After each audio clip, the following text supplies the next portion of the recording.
Hi guys, welcome back to my channel. So if you're new here and don't know what I do, I bring you all things DIY for your house and home to elevate your space on a budget. So before we get started, if you haven't already, make sure you subscribe and you hit that little notification bell so you're in the know when I post again. But without further ado, let's get into today's DIYs. So today's DIYs are focused on wall art. First and foremost, I will say that your girl right here is no artist. No. Like, we're not creating landscapes because I wouldn't know where to begin with landscapes. So instead we're doing word wall art, which is very popular these days. Specifically, I wanted to kind of recreate the inhale exhale because I saw it in a video that Rachel Metz did, and I was absolutely in love with the fact of having that in my space. So I kind of wanted to try my hand in, like, you know, make something. So that's going to be our DIY for today. So I'm really excited to share these with you, and if you like this video, make sure you give it a thumbs up while you're watching it. But without further ado, let's get into it.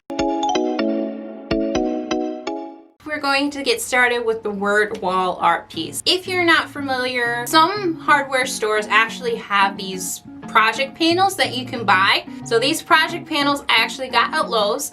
If you want something that size and you go somewhere where they don't have project panels, you can just get plywood and have it cut down to size. So 2 feet by 4 feet. So yeah, I got 2 project panels, and then I got our wood. So our wood for the frame is actually a 1 by 2 by 4.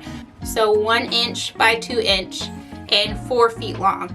If you cut everything perfectly, you need about 8 pieces of this. Always buy for more in the hopes that you don't need it, instead of starting a project and then going back out because you didn't get enough wood, which is what happened with my second project. So don't do what I do, get enough wood. So first and foremost, I just started off with painting my project panels. So I wanted a white background, so I just used a simple white paint that you can get anywhere at your hardware store and painted it completely. So I did do 2 coats. Once I was done with the 2 coats, I went in with starting my word art. Your girl right here is not a calligraphy like master. Let's start off by saying my handwriting is atrocious. Like, it's terrible. Like, you know how like girls used to do like the cute little hearts? Mine was like, "Urgh." And let me say, when bubble letters were very popular in school, just take a wild guess on who like really didn't get the concept of bubble letters. But somehow I managed to get this to work for me. So these are my tips, and I feel like if I can give you these tips and you follow these tips, this is something you could probably do yourselves. So starting off, when I was done with the paint was dried and everything like that, I moved on to my lettering. So I started off by measuring the middle point, and I felt kind of dumb doing that, to be honest, because they were 2 by 4s. Tell me again, what is the middle? Like, what is the center point of 4 feet? Yeah, it's 24 inches, Rach. Good job. So I found the center point. So I wanted the center point to be where my words would lie. I originally measured then from up 2 inches to 22 inches, and then I measured down 2 inches for 26 inches and then drew lines. After looking at it though, I realized that that was way too big of lettering for the space that I had. So I wanted it to be like narrow lettering and not spaced out too much towards the ends, because I wanted to create those little wiggly lines that look so beautiful. So I went back then and then decided to instead only measure 1 inch from my middle point. So I measured 23 inches and created a line, and then 25 inches and created a line. And so that is where my lettering would stay inside those lines, with the exception of the H and the L in inhale and exhale. So once I actually created those lines, I moved on to the next step. So I wanted to make sure that I wasn't freehanding this point. I wanted the spacing to be as equal as possible, but also make sure that my word wasn't like off center to like the left or the right. So I wanted to make sure that I actually created distance on my line so I could kind of put each letter in those lines. So I started off by creating 6 inches on each side where I knew my wiggle line was going to be. From the outside, you're gonna go mark 6 inches in, put in a line.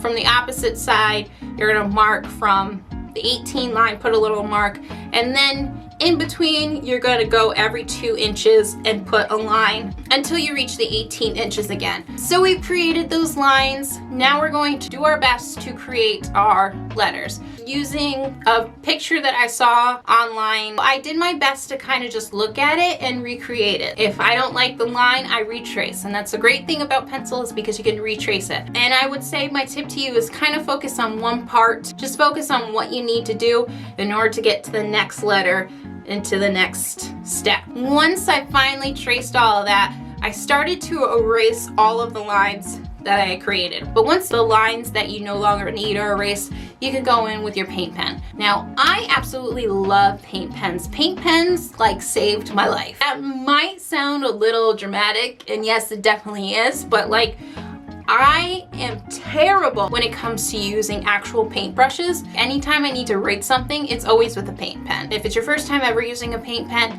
do it off to the side first until it kind of creates a paint consistency that you're comfortable with working with. So make sure you get that excess paint off before you actually put it on the canvas to use, because trust me when I say, paint pens have saved my life, but they also ruined my life. That was also dramatic, I'm sorry. After you've done that, go back and fill in the areas where it needs to be thickened. Retrace the line slightly outside of the line and don't go too far out. So give your letters some time to dry before you move on to the frame of it. So if you're not comfortable with creating angled cuts, I will say this, like, you don't have to create angled cuts. You can literally butt them up like this and work perfectly. Honestly, that was what I was about to do. But then my husband was like, you want me to make those cuts? So he made the angle cuts for me. If you're not comfortable with cuts, the big hardware stores like Home Depot and Lowe's, they do cuts for you. So all you need to do is make sure you measure correctly and they can cut the wood pieces for you. So as you can see, my husband had already made the cuts. Once we made the cuts, we basically just wood glued it. So we used wood glue to kind of just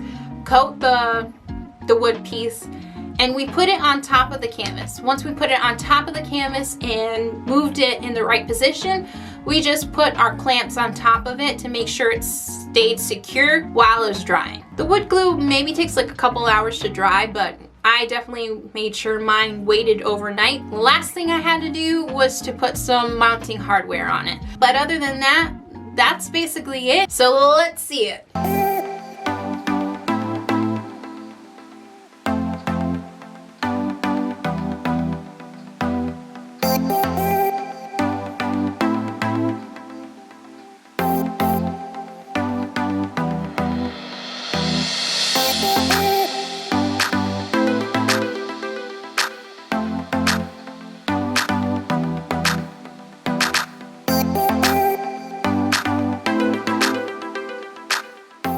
That's it for the content today, but thank you so much for watching, guys. Honestly, I've been working on these DIYs for so long that honestly it was up in the air whether this video would ever come on this channel, because when your girl procrastinates, she procrastinates. So if you like this video, make sure you give it a thumbs up.